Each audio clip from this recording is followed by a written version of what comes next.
What's up guys, Brad here from Piney Grove. Thanks for clicking the video, and today is going to be an exciting video because we're finally going to cut the hay here on Piney Grove.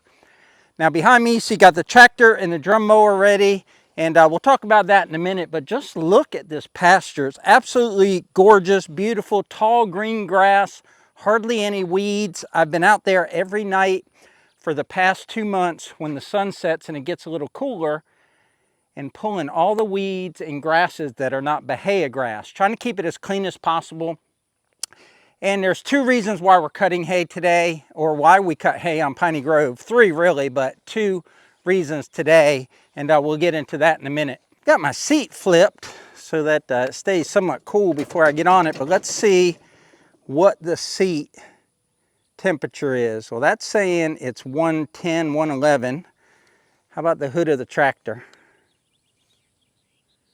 136. So obviously that's not the ambient temperature out here, but that's the temperature that's going to be beating down on me. So I'm going to be completely covered with my sun gear and everything. And normally I would use a tractor or a piece of equipment with a sunshade on it, but I just haven't gotten around to putting it on the Kubota, and I've got one. I not only have a sunshade, but I have a CoolTop, which has a fan that blows down on you. Too bad I can't cut that hay with Deb's Yachta mower. Got my water. You want to cut hay when the grass is dry, so I've been waiting all morning for the dew to get off the grass here. I haven't touched this mower since I put it up from cutting hay last year, so I'm trying to figure out how this thing swings over. Because it has a travel mode, and the travel mode is when it's behind the tractor, and then it has the cutting mode when it's sitting out here to the side. I think it's just that this doesn't have grease on it over here, this locking pin. Yeah, that's what it is. It just doesn't have any grease on it. There, I'll get it up out of the way. Now I'll start the tractor and lift it up, and then I can spin it sideways. There it goes. There's a couple things you got to do to take it out of travel mode. You take that and flip it so it can go up and down, and then you loosen this, and that allows the drum mower deck to be more level. All right guys, we got it ready to go, and what this is right here is the breakaway. So I got that hooked up. Normally that's in the stowed position, which is over here, but I got that in the breakaway position in case you hit a tree or a fence post. The next thing I had to do was adjust my top link out, and that's because I want the mower to tilt back. So I want the mower to go through the grass like this. I don't want it to be level, and I don't want it digging in. So in order to get it tilted back, I had to lengthen my top link. And because there's so much weight on the side of the tractor, you got to kind of counterbalance that a little bit. So what I did was I took one side of my 3-point lift arms here and shortened it to bring this side up a couple inches higher than that side. And what that allows is, what it was doing before is, as it hung off the side of the tractor, it was kind of hanging down like that. And by shortening that lift arm, I got it to be more level. So I've got it completely set up and ready to cut hay. I got Deb behind the camera there, so I think we're ready.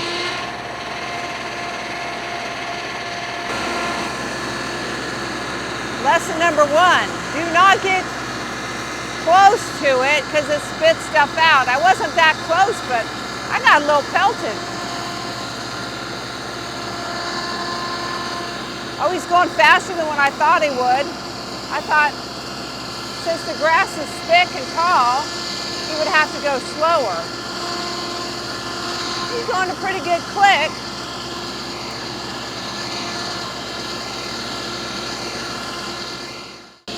All right, so this is what he did in that quick pass. It'll be interesting to see how much hay we get out of it this year compared to last year, because the soil is improved and the grass is thicker and he's coming back again. All right, I got the camera back. Leave a comment down below. Would you rather see Deb mowing or me? I just asked her if she wanted to mow some, and she said no. I got her to do a pass, so she's actually gonna do one. So have that front tire like right about here and keep it about a foot away, and then you just drive down. Sound good?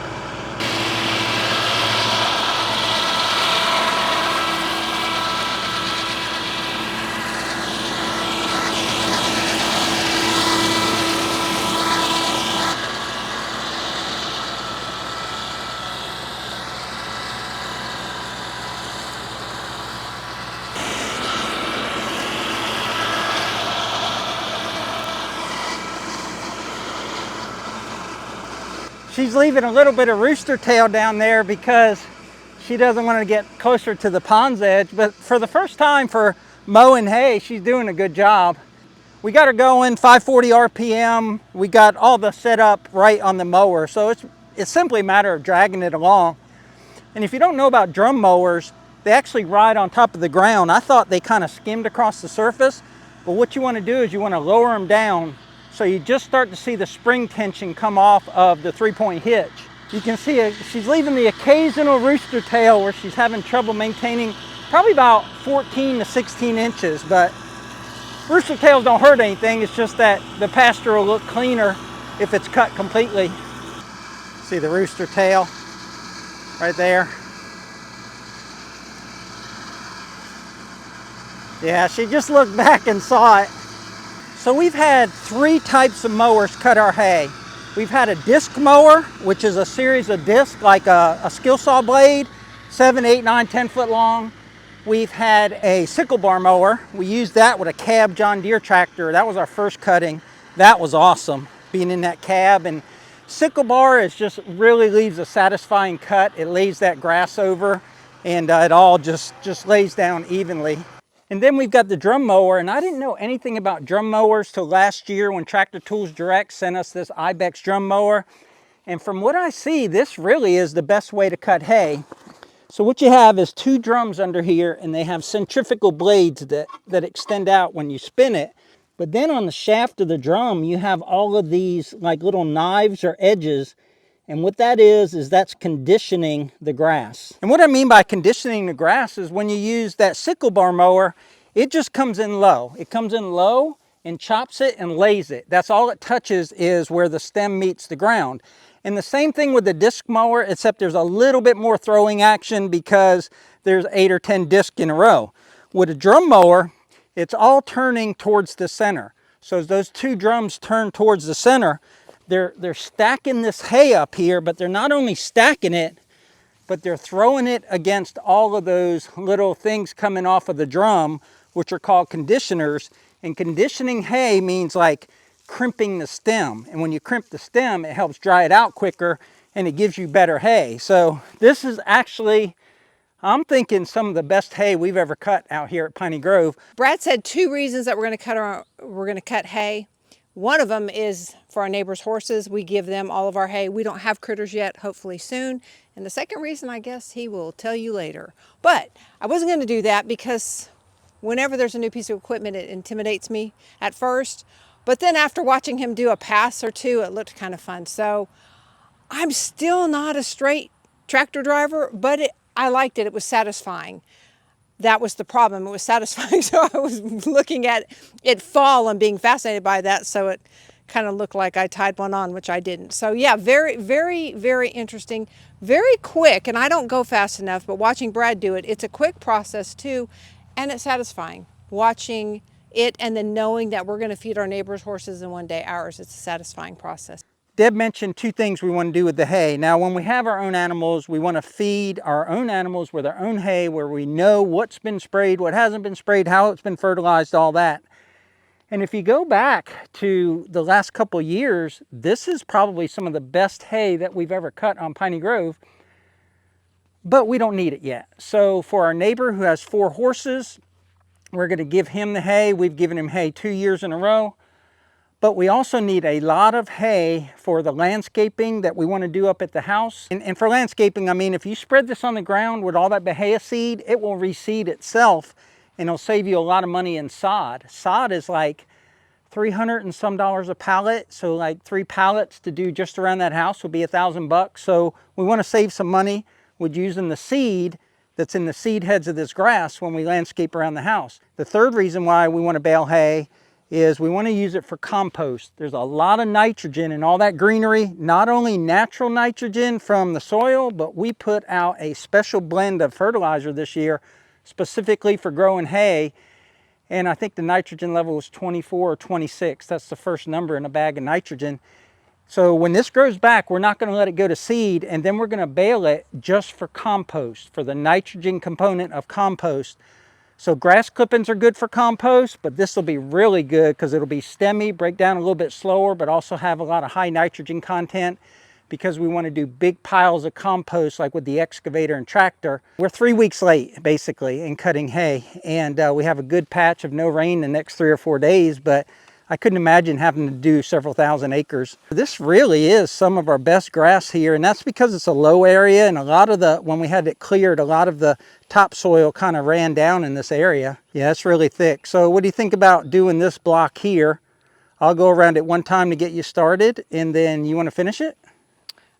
We can try that. You seem hesitant. I actually liked it. I think it's going to look like a drunk person did it if I do it.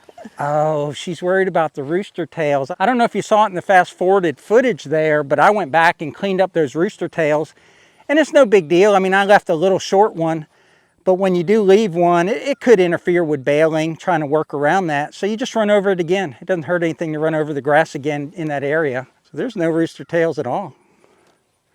I prefer mohawks. So you want me to get you started? Sure. He's starting in the center. And we like to start in the center, work our way out, but I think he's starting in the center because this grass is so tall. We're not going to probably get it all cut today. And when Bella's out here, you cannot see her. So I think he's cutting her a path. And I think he's probably going to extend it all the way across the pasture. That way Bella has her running path and we can see her. But she doesn't mind hopping around in here, and it's actually pretty cute.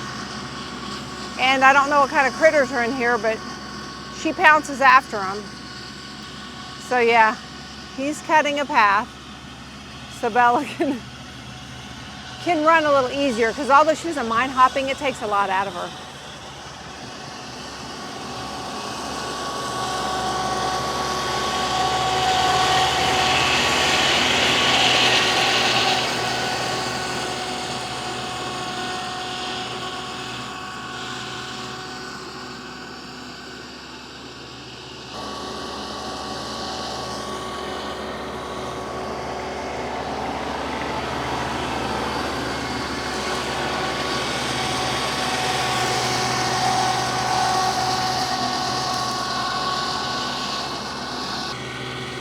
There she goes.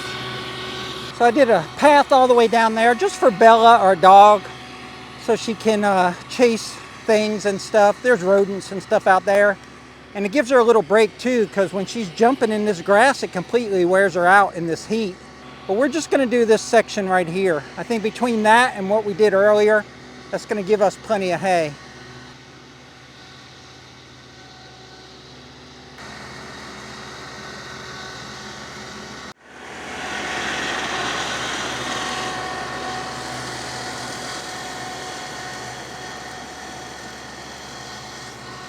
That's just a pretty picture right there. She's right on the verge of leaving a rooster tail, but she hasn't left one yet.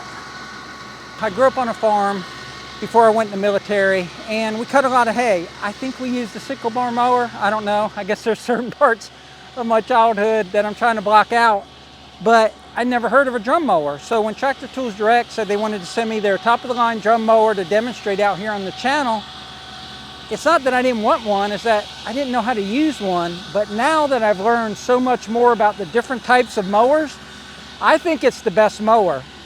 Now that particular one is on a 38 horsepower tractor. It's got about 30 horsepower of PTO horsepower by the time it gets to the mower. And it's handling it fine, but it's the weight of the mower that tells me that you probably couldn't put it on much smaller of a tractor. The way that it hangs off the side with all that side weight, it really needs at least this L series tractor, or at least the weight of this tractor. I would call this a 3 series tractor if you're looking at John Deere or TYM. At least a 3 series tractor to run a drum mower of this size. And it's not so much about the horsepower, it's about the weight of it hanging off the side.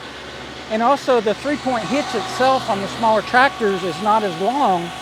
So when I put it on the smaller 25 horsepower Summit tractor that we have here, it couldn't lift it up off the ground. The 3-point hitch wouldn't go high enough. So it's not just a matter of weight, it's a matter of geometry.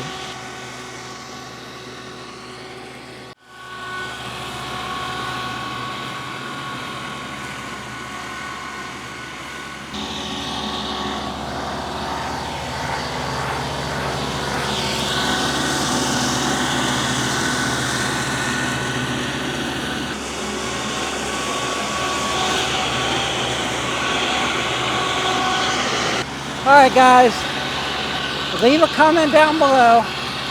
What should Deb's nickname be? I'm thinking Mohawk Queen. She tried so hard to get the maximum bite with that mower that she left a mohawk almost, or a rooster tail, almost every pass that she did. She got mad at herself because she couldn't drive straight. So then when she tried to drive straight, she'd get too big a bite, and then she'd leave a mohawk or a rooster tail. And at some point she just started laughing and just enjoying it, because it doesn't matter as long as it gets cut. While you were driving around and doing what you were doing out there, Just doing my thing. me and the viewers decided that your new nickname is the Mohawk Queen. I'm so bad at it. I don't. Okay, so I do know part of my problem is I don't drive straight and I get a little distracted. And then once you do that, and once you veer off path and you create your first mohawk, then it's Then hard. it's so much easier to do after that, right? There was one time you did a double mohawk. Oh, I don't even know I did it. So I was so curved that I was like, I'll straighten up this. Well, by straightening up this, I created another one. And then I just had a checkerboard of mohawks, but It's cut. it's cut for the most part. It's cut. I don't think anybody will be knocking on my door saying, hey, Deb, come cut our hay. We heard you're real good at it. But it was interesting and it was satisfying to a point.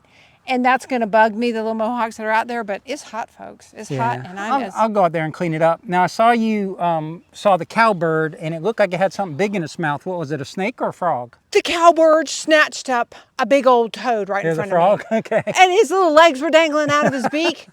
It was both fascinating and sad, but he was so close. I had such a good visual. I hate that I didn't have a camera with me.